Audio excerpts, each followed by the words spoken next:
আসসালামু আলাইকুম। আজ আপনাদের দেখাবো কিভাবে সেরেলাক বানাতে হয়। প্রথমে নিয়ে নিব আমন্ড চাল, তো অনেকে বলে লাল চাল। তারপর নিয়ে নেব রেগুলার ভাতের চাল, তারপর নিয়ে নেব পোলার চাল অল্প পরিমাণ। নিয়ে নিব খেসারি ডাল, তারপর নিয়ে নিব মসুরি ডাল, তারপর নিয়ে নিব মুগ ডাল। আমি কিছুটা মুগ ডাল সাদাটা নিয়ে নেব, মানে দেশিটা। আরও নিয়ে নেব ভুট্টা, তারপর নিয়ে নেব হলো গম, এটা হলো সাদা গম। আরও নিয়ে নেব হলো চিনি বাদাম, তারপর হলো কাজু বাদাম, তারপর হলো কাঠবাদাম। এগুলো সব আপনি অল্প পরিমাণ নেবেন। আরও নিয়ে নেব রাজমা, এগুলোকে অনেকে কিডনি বিছিয়ে বলে। আরও নিব ওটস, এটা অল্প কিছুটা আপনি পরে মিশিয়ে রাখবেন। তারপর সাগুদানা এগুলো আলাদা করে রেখে দিবেন, এগুলো ধুতে হয় না। তারপর নিয়ে নিব কিচমিচ, তারপর নিয়ে নিব খেজুর। তারপর এগুলো ভালো করে মিক্সড করতে হবে। তারপর ওটস সাগুদানা আলাদা করে মিক্সড করে এগুলো রেখে দিতে হবে। তারপর এগুলো ভালো করে ধুয়ে নিতে হবে।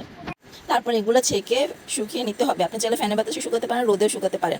খেজুরগুলো আলাদাভাবে ধুয়ে এগুলো শুকিয়ে দিতে হবে।